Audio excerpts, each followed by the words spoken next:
Ríos de Vida presenta al pastor Daniel García en un estudio profundo sobre Nehemías. 19 exposiciones de 30 minutos cada una que irán revelando el valioso contenido de este libro.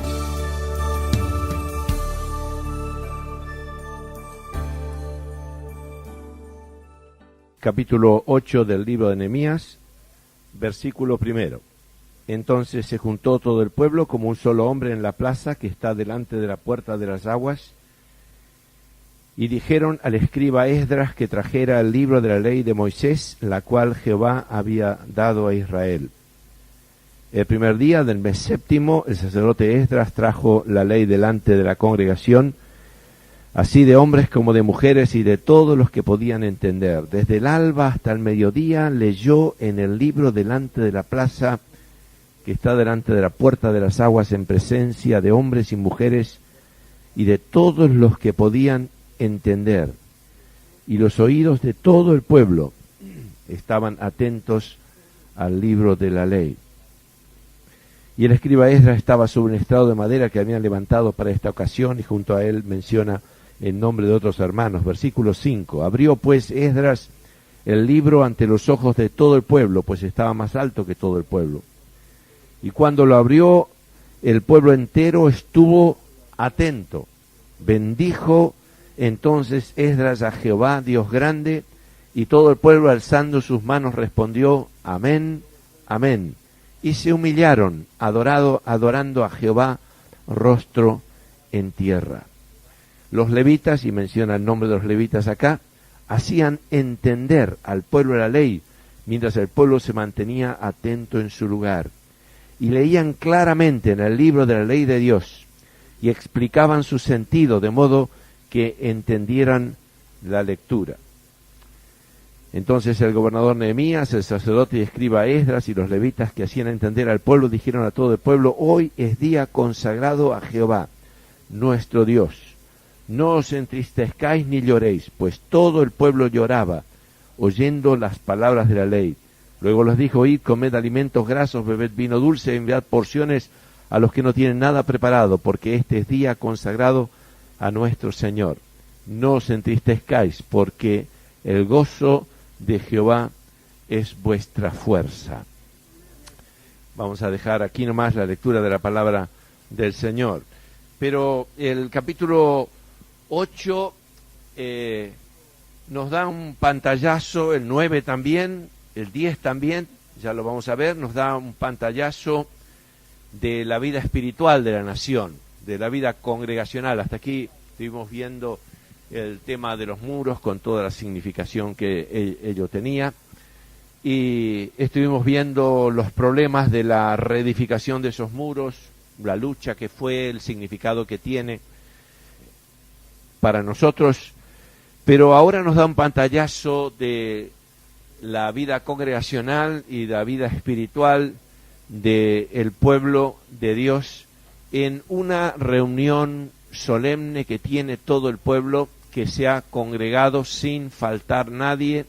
Todo el mundo se ha congregado con un propósito, pedirle a Esdras que le lea el libro de la ley. Ustedes saben que en aquel entonces no existían las imprentas, no existían copias como ahora tenemos de la palabra de Dios con tanta facilidad, así que había muy pocas copias, eran sumamente costosas, no había copias particulares, eran sumamente costosas, y el libro de la ley precisamente es parte de nuestro Antiguo Testamento, el que tenemos hoy en nuestras manos, era la Biblia de aquel entonces. Y ellos querían que Esdras, que era un escriba, que eran los responsables precisamente de las copias de esa Sagrada Escritura, que se copiaba escrupulosamente, era un trabajo tremendo el que se hacía de copiado de esas Sagradas Escrituras, precisamente para evitar errores, a través de los siglos se pudiera mantener con pureza, y les digo que es asombroso como a través de los siglos se ha mantenido puro el texto de las Sagradas Escrituras. No sé si ustedes saben que hace unos años hubo una conmoción muy grande en el mundo espiritual porque se descubrieron unos rollos muy antiguos en las cuevas de Qumran, cerca del Mar Muerto. Allí encontraron rollos de toda clase, pero encontraron precisamente algunos fragmentos de Isaías y otras partes de las Escrituras, y el mundo decía, o algunos decían, que las Escrituras que teníamos nosotros estaban tan tergiversadas al haber sido copias de copias de copias de copias, que cuando se encontrara algo que fuera de mucha antigüedad, mucho mayor que las copias que tenemos nosotros disponibles ahora, que datan del primer milenio, iba a haber grandes diferencias y se iba a derrumbar la fe.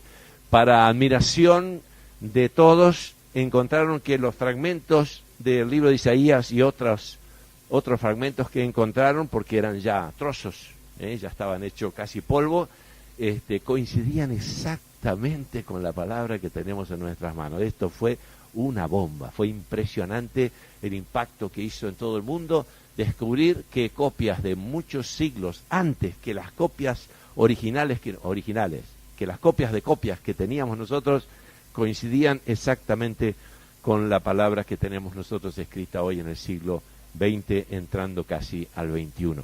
Un milagro del Señor. Es imposible que se hicieran copias de copias de copias de copias de copias, que no fuera custodiado por nadie, y Dios veló por eso, y fue custodiado, sí, porque fue custodiado por aquellos que temían al Señor y que pertenecían a su pueblo en la antigüedad. Así que la ley que leían era parte de nuestra Biblia, la palabra de Dios, y ellos se reunieron allí, todo el pueblo, para oír la palabra de Dios. Empezamos a pensar que hay un avivamiento, porque a veces la gente piensa que los avivamientos son mucho movimiento, o que avivamiento es que haya mucha gente, o que avivamiento es que haya mucho dinero. En fin, tenemos muchas pautas para medir nuestros avivamientos. O haya mucha alegría, o haya mucho... Yo recuerdo una iglesia en mi niñez, una iglesia que no era la iglesia a la que yo iba, que había una juventud preciosa, había, no sé si 30, 40 jóvenes. En aquellos años les gustaba a todos salir en bicicleta, salían en bicicleta, iban, venían. En alguna manera despreciaban la congregación donde nosotros estábamos, porque decía que ellos sí tenían vida y todo esto, y a los pocos años de aquellos no quedó casi nadie en la congregación. La mayoría de aquellos están en el mundo. Todo ese despliegue de fuerza, de alegría, de interés, habían tomado la iglesia como un club y no llegó a nada. Hoy están en el mundo. ¿Qué es avivamiento? Avivamiento es acercarnos a Dios, tener interés nosotros en lo que decíamos esta mañana, en hacer la voluntad de Dios, en querer agradar a Dios. ¿Y cómo podemos agradar a Dios si no conocemos su palabra? Si la fe viene por el oír de la palabra, si no oímos la palabra no tenemos fe. Alguien dice, yo no tengo fe, y si te pasas todo el día delante del televisor es difícil que tengas fe. Vas a tener fe en otras cosas que son dudosas, algunas buenas, otras malas, pero no tendrás fe de la palabra de Dios. Para tener fe en la palabra de Dios tengo que oír la palabra de Dios. Por eso es tan importante oír la palabra de Dios. Es tan importante llevarnos nuestro casete a casa y volver a escuchar de nuevo el mismo mensaje que hemos escuchado o que no hemos podido escuchar por alguna razón, porque la fe viene por el oír de la palabra de Dios. Lo dice la palabra de Dios. No hay otro camino, no hay otra manera. Así que esta es una señal de avivamiento. Que la obra había sido hecha de la reconstrucción de los muros. Si no hubiera habido un avivamiento, la obra no se hace, era imposible hacerla.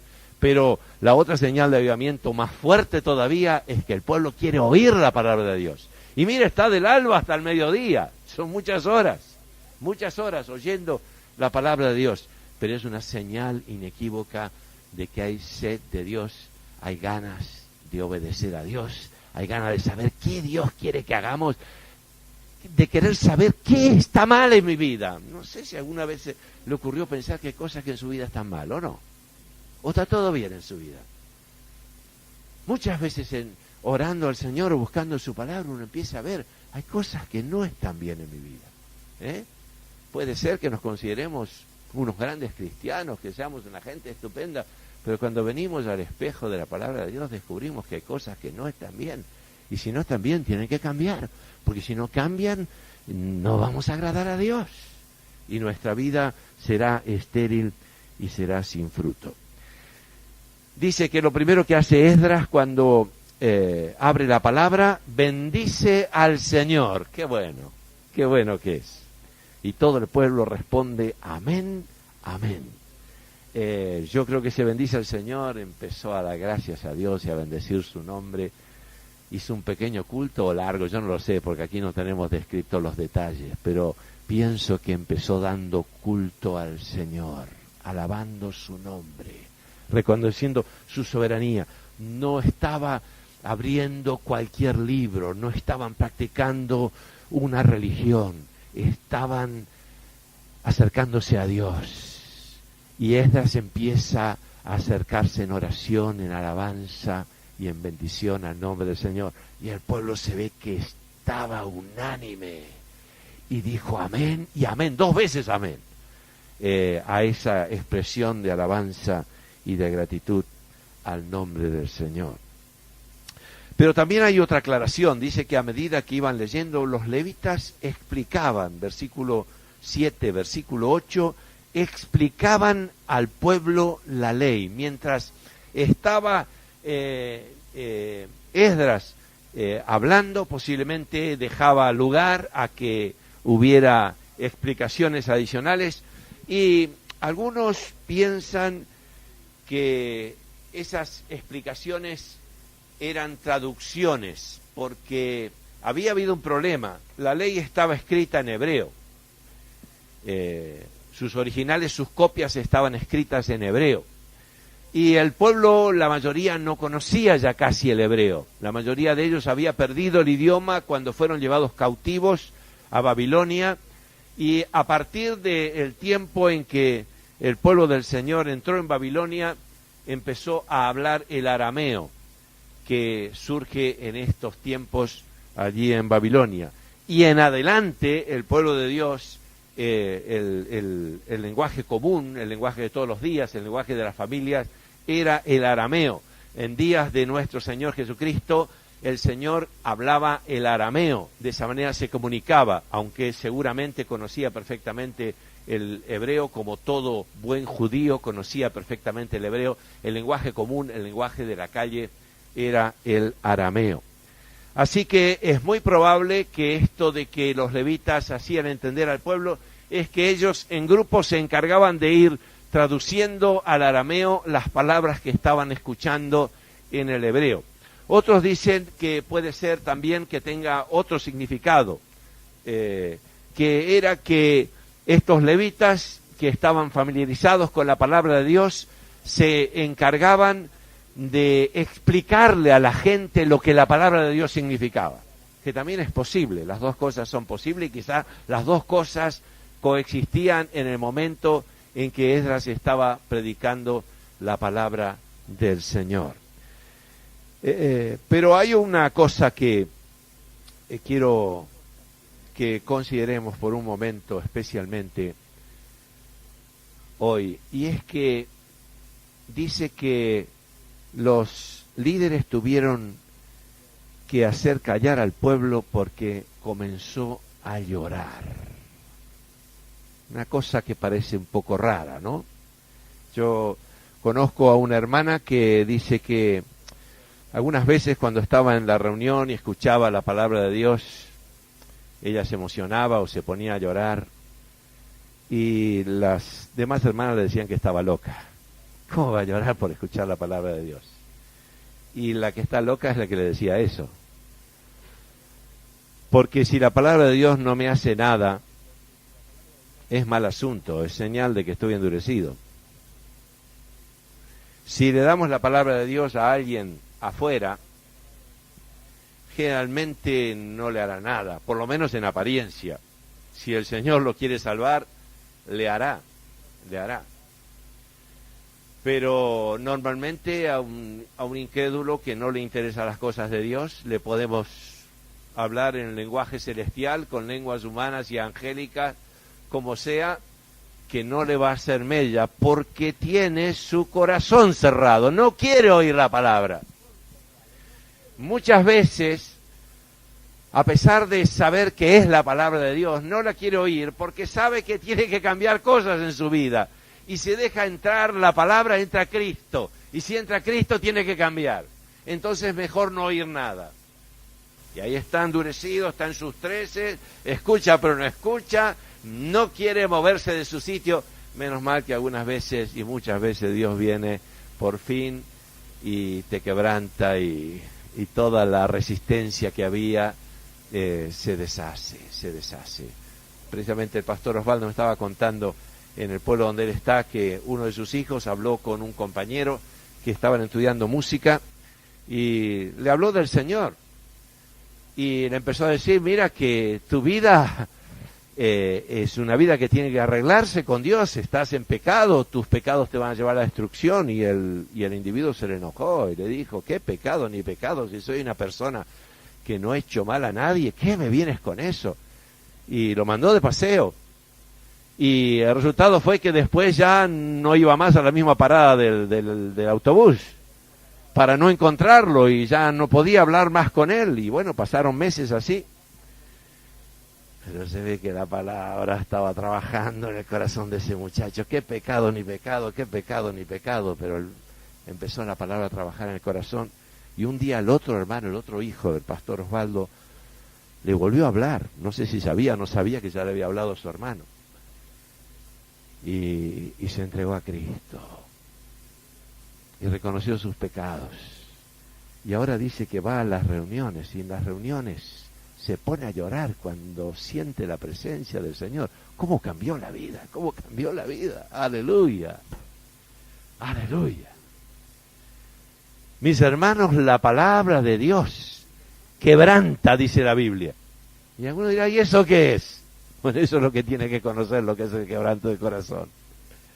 Dios quiere quebrantarnos, porque si no nos quebranta, su palabra no entra. Podemos recibirla, pero recibimos su palabra, y su palabra definitivamente, si le damos lugar, va a terminar quebrantando el corazón. Y podemos dar gracias a Dios cuando la palabra llega a quebrantar el corazón, llega a lo profundo de nuestra vida. Dice en el Nuevo Testamento que la palabra de Dios es viva y eficaz, como una espada de 2 filos, que alcanza hasta partir el alma.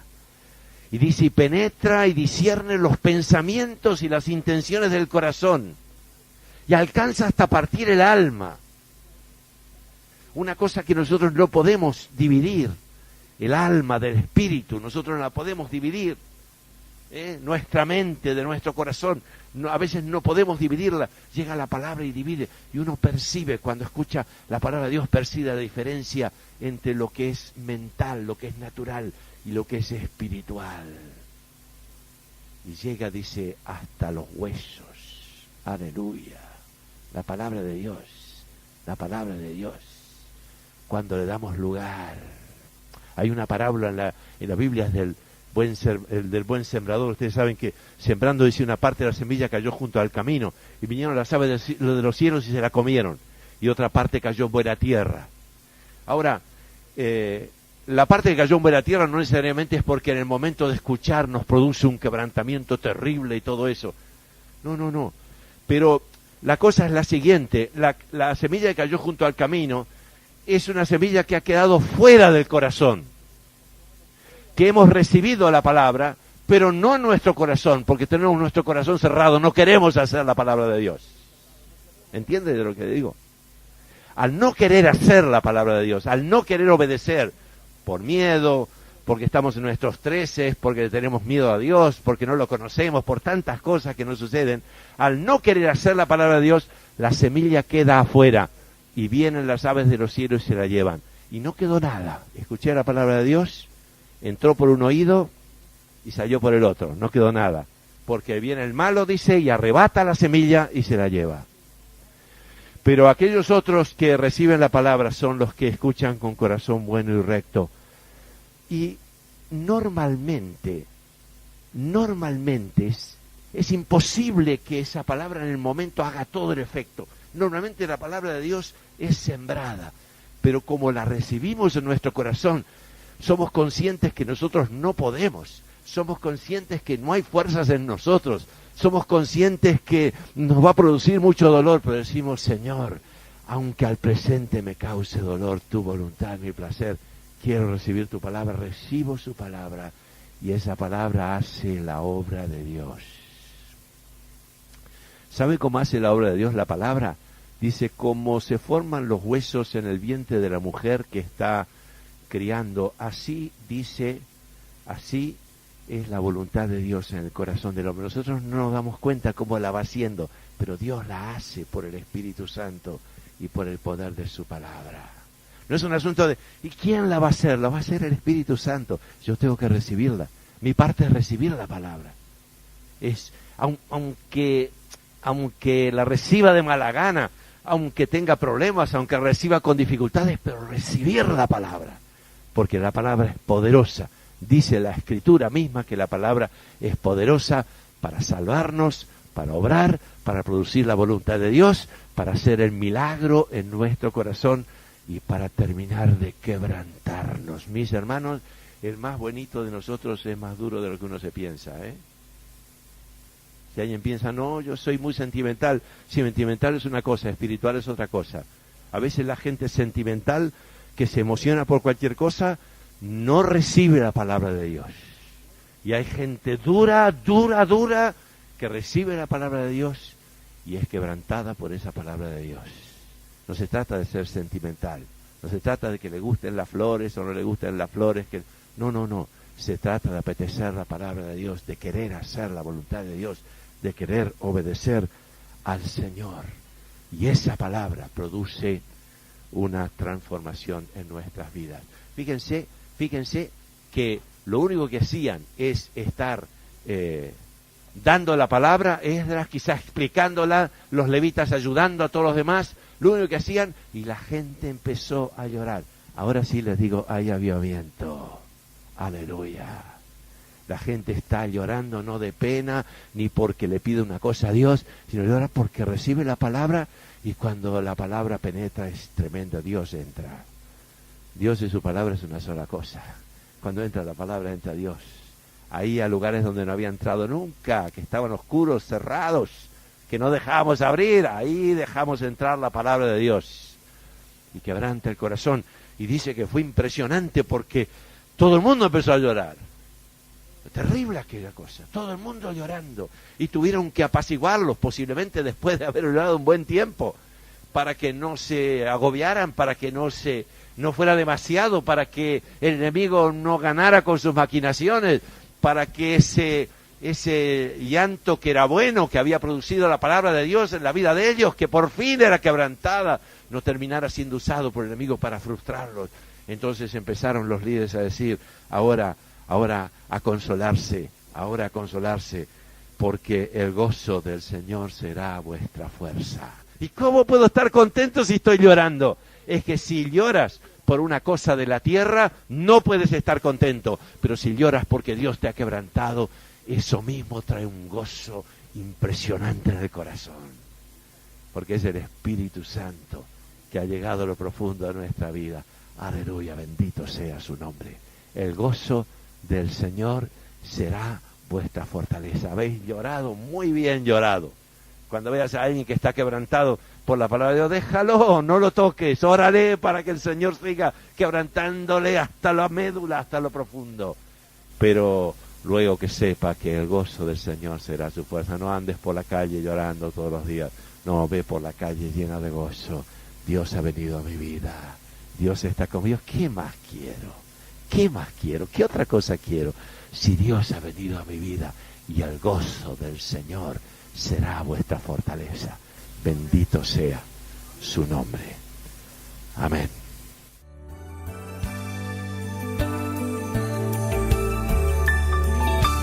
Presentó al pastor Daniel García en esta exposición del libro de Nehemías, Ríos de Vida.